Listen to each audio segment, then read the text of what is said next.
guys, how's it going? It's Al. Monday Night Football Showdown on DraftKings between the Buffalo Bills visiting the New York footballing Jets. A fantastic matchup and an intriguing matchup, at least because the Bills have struggled in both their matchups last year against Saleh's defense. They have great parts at the front seven. Obviously, Sauce Gardner is a champ. Josh Allen really struggled. We're going to have to take a look at how we're going to attack this and if that is something that's going to be sticky year over year, as well as Aaron Rodgers' first start for the New York Jets. Lots of pieces to love on this showdown. Lots of things to do. We're going to go take a look over at Underdog Fantasy and build a pick'em as well. And take a look over at Fantasy Labs, what we can do to build lineups as best we can using their builder over at fantasylabs.com. Thank you guys for being here. Drop a like on the video, subscribe to the channel, ring the notifications bell, and look out tomorrow morning on the Fantasy Football channel, the Al Smizzle Fantasy Football channel, for the Week 1 recap video that will be out early in the morning, and then we'll have first look right here on the main channel. So let's take a look at Monday Night Football. Let's go. He's a legend.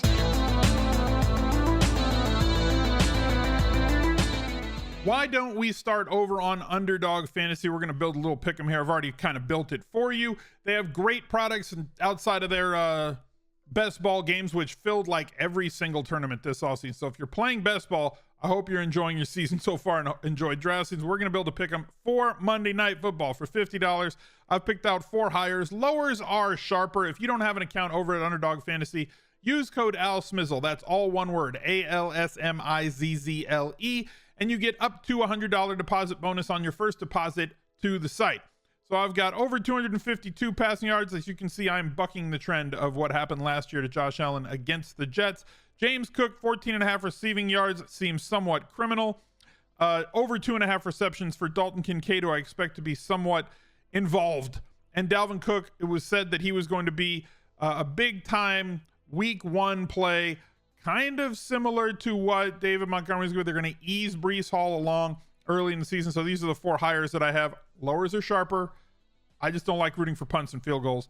So I'm going to submit these, confirm. There's my $50 pick'em for Monday Night Football. And go take a look over at unabatedsports.com. Go to smizzle.tv/bet if you wanted to get a 5-day trial to all the great betting tools that they have over on their site, as well as this Underdog Fantasy Entry Builder. You're going to want to upload your favorite projections to their site, and it will go through and tell you every single one of the pick'ems and what the best edge is for you based on the projections that you have in for the menu of options that they have, as well as plenty of other tools if you are a sports bettor and you have gambling available in your state. I personally don't in California, but for everybody else out there, great deals to be had over at unabated.com, which is unabated sports.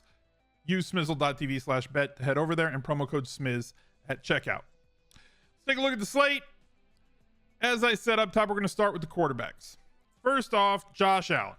We know that he's a unicorn. We know that he can break slates. We know that he can drag wide receivers along with him. He has a great one in Steph Diggs and plenty of other players that can play extremely well and make a massive impact. Every single catch and every single point matters. Value is going to be tough to come by on this slate. So just jamming in all the best plays or all the top plays, kind of like we did on Thursday night. As soon as Kelsey went out in that game, it became very easy for everybody to fit everything. Before Kelsey went out, there was clear values. Guys like Watson, who we knew was going to play a ton, was like 200. There were a couple of other plays. Khalif Raymond was sub 1K. I'm not seeing those plays that are going to be out there. We're going to go look at some of those off the reservation plays later in the video. We're focusing on just the captain eligible guys right now, and I think that there are a bunch of them. I think I have 7 written down here because I don't play everybody at captain. I'm not going to play the mid-range guys, but Josh Allen certainly in that bucket. If I'm playing Josh Allen at captain, I'm going to make sure that I have at least 2 other Buffalo pass catchers in that lineup with him. I'm not going to include James Cook because I do not think that he is going to get over 15% of the target market share. I'm not going to block him from being in those lineups. I'm just not going to force him to be in those lineups. Harris as well, no. Kincaid, Knox, kickers correlate better with the quarterback than one might think. Khalil Shakir, fine. If you think Sherfield's going to get on the field, it's like down here, it's all guys who just don't see action at all. You're going to have to find ways to get on in there. But I'm going to force 2 of those guys as well as 1 position player from the Jets on the other side. His opponent, Aaron Rodgers, living off of the HBO Hard Knocks glow from preseason. Hard Knocks makes everybody look good, right? He had a horrible year in the press with all the nonsense that was going on, from like most of it self-induced, but Hard Knocks cures all. And now Aaron Rodgers is everybody's favorite guy again. We're going to see how much they let him let the ball rip. He does have talented players to throw to on the outside, as well as two very quality tight ends that we know he's utilized over the years. But the Jets are going to be a smash mouth, run the football and defense team. Now, if they have to play catch up to the Bills, as the Bills get ahead early, then Rodgers doubles are going to be extremely viable. I tend to keep my quarterback combined percentage at captain below 15 overall percent, but the only time I will expand that is with guys like Josh Allen, Lamar Jackson, Patrick Mahomes. Aaron Rodgers, not really in that category of 35 to 45 point probable quarterback anytime they step on the field. Jalen Hurts is in that category as well. But if you are building Aaron Rodgers, lineups with him at your captain spot, Garrett Wilson, obviously one of his pass catchers, not going to use either one of the running backs in there. Lazard, Randall Cobb, good value. Mecole Hardman, a lot of speed. We're going to see how they utilize him. Gronklin, Uzoma, any of the pass catchers, as well as their kicker, is going to correlate very well with him. Let's look at the other captain possibles on this slate. We'll start with Steph Diggs, the American hero. He's going to be blanketed by Sauce Gardner. So looking back at his games last year against him, 3 of 5, 6.7 fantasy points. 5 of 10, 14.3 fantasy points. This may be the week to fade Steph Diggs in the captain spot. I'm not saying that you want to fade him altogether. I'm not saying don't play him in the flex spots, but there's very few matchups, wide receiver, cornerback matchups. I take them in mind. I'll use them as a tiebreaker.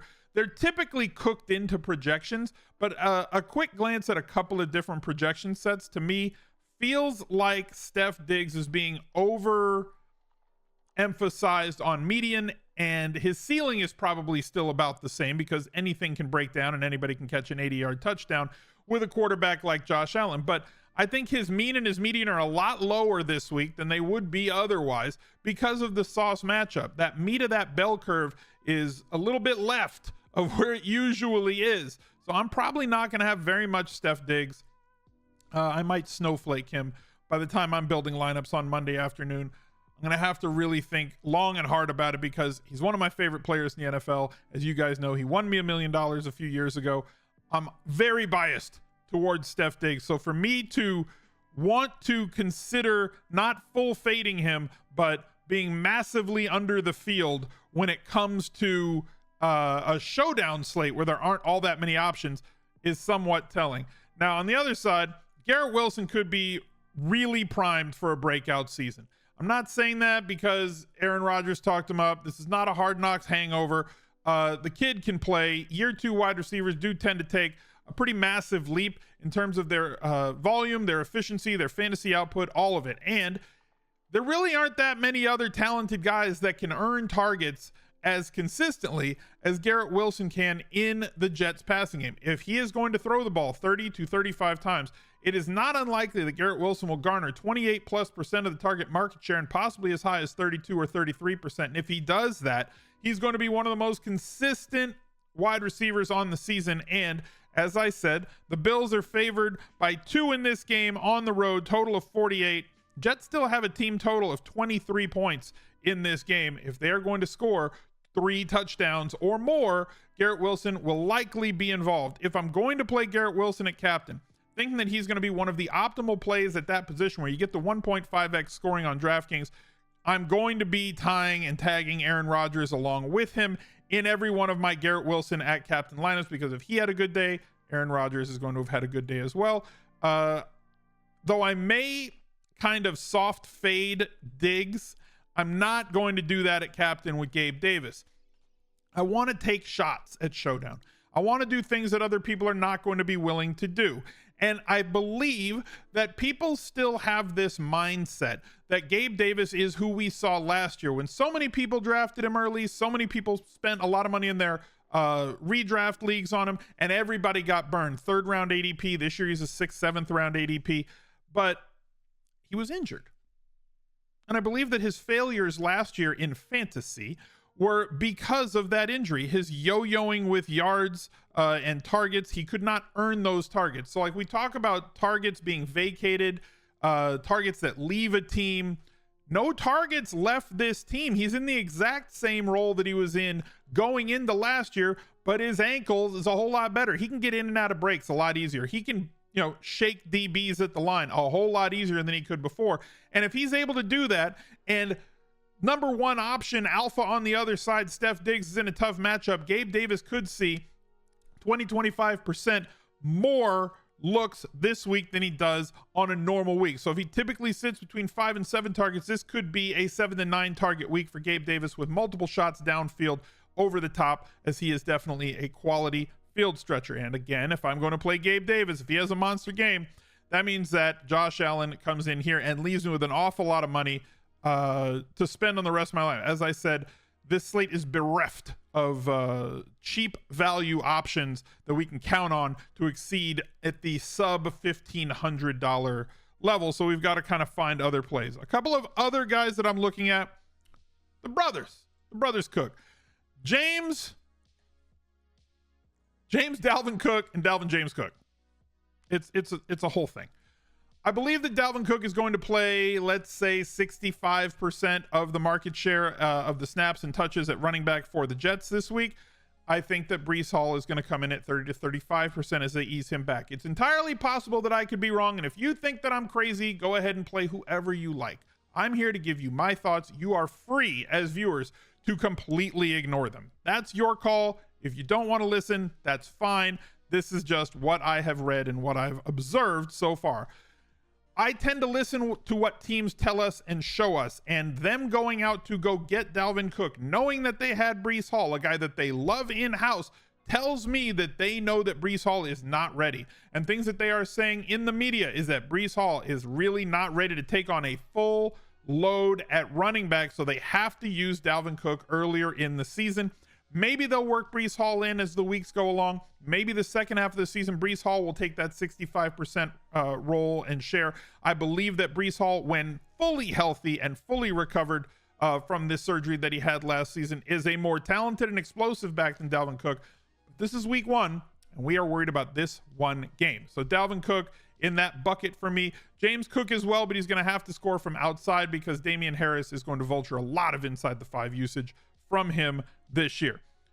Take a couple seconds out of your day and go to smizzle.tv/Discord. It is the biggest value add, well, one of the biggest value adds, there's another one, for your channel membership here on YouTube. If you click the join button down below, or you go to smizzle.tv/join, $5 a month gets you access to the VIP areas in the Discord. Every single Friday, I will post my cheat sheet for the main slate. That is only for paid channel members. Subscribing on YouTube is kind of like a follow on Twitch. It is also available if you are a subscriber on Twitch. So channel members or subscribers get access to the VIP area where the cheat sheet is.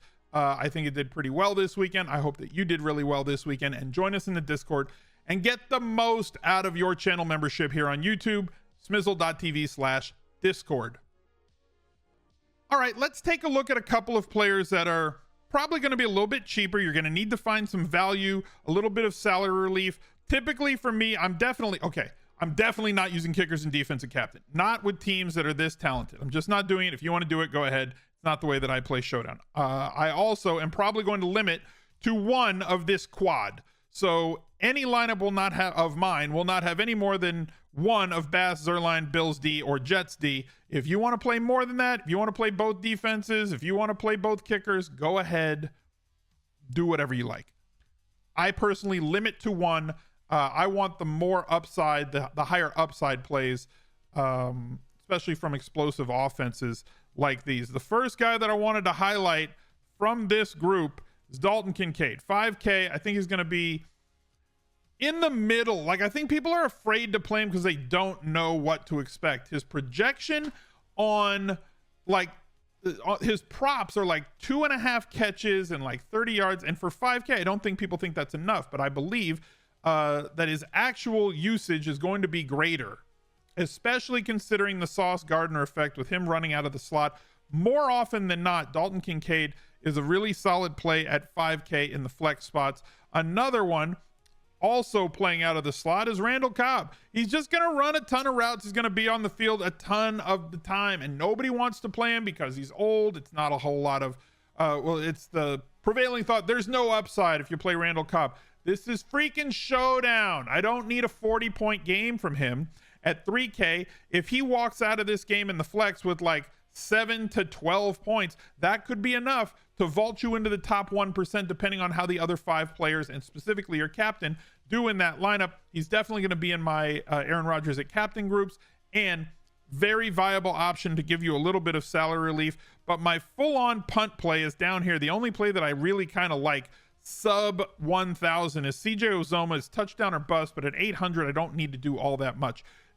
He fluctuates a lot, right? I'm not expecting more than 2 or 3 targets out of him, but if he does the most with them, let's say 1 or 2 catches, 15 yards, is not going to be a terrible output for $800 on DraftKings on a showdown, as well as if he does kind of fall over into the end zone, if they get a goal to go situation on like the 4-yard line and run that little West Coast offense play where you fake the little play action, roll out a little bit, waggle to the right, and then hit the tight end in the flat, not unlike the Browns did with Harrison Bryant to their tight end 2, coming off of the play action to Nick Chubb, bringing all the defenders inside, and then having a little tight end out in the flat with your tight end 2. Perfect spot for CJ Uzomah. If he does score a touchdown, it's an absolute smash at $800 on DraftKings. Let's take a look over at Fantasy Lab. There it is. I was going to say, where did it go? Take a look at my settings, and you guys can build the lineups as you wish. Go to smizzle.tv/labs with an uppercase L. Case sensitive. You have to use the uppercase L. Looking at my templates, I've saved my 2023 showdown. They are locked and loaded. As you see, I do not allow a kicker or a defense to be at captain. Minimum salary cap, set it to how you like. During main slates, I keep this around 97, 98%. For showdowns, I allow a little bit more room. Unique players, 1 per lineup in showdown. I'm usually 2 per lineup in main slate games. Range of outcomes, this is what you're looking to do. Everything has an explanation for it right here. It's more for diversification. Maximum exposure, I won't allow more than 80% of one player, and a lot of the times I'm going to set things a little bit lower than that. And then the bounce is kind of like if they use them one time in a lineup, it's going to kind of randomize their projection within a certain bounds that you're going to set for that next lineup if you're building mass multi-entry specifically. Heading over to the position rules that I make that I've kind of talked you through all along. Pair your captain quarterback with at least 2 wide receiver, tight end, and kicker from the same team. Captain quarterback with at least 1 position player from the opposite team. Wide receivers and tight ends that are at captain get paired with their quarterback from the same team, and at most 1 defense and kicker from the same game. Go check out all the great tools that they have over there at fantasylabs.com. And like I said, also find a way to get different. You don't want to hold hands with like 10,000 of your best friends when you come in first for $1 million and you really win like $862.48. I want to get different by making sure every lineup has at least 1 player from the running back and wide receiver position where the projection is less than 25%. If you want to bump this up, 2 players, add tight ends to this, find ways to make your lineups different is the best bet towards winning a unique showdown. At least if you're splitting with 5 people, it's better than splitting with 45 people because you're going to have bites at the apple as the season goes along with 3 massive island showdown games every single week. I wish you the best of luck. Look out for another video right there. He's a legend.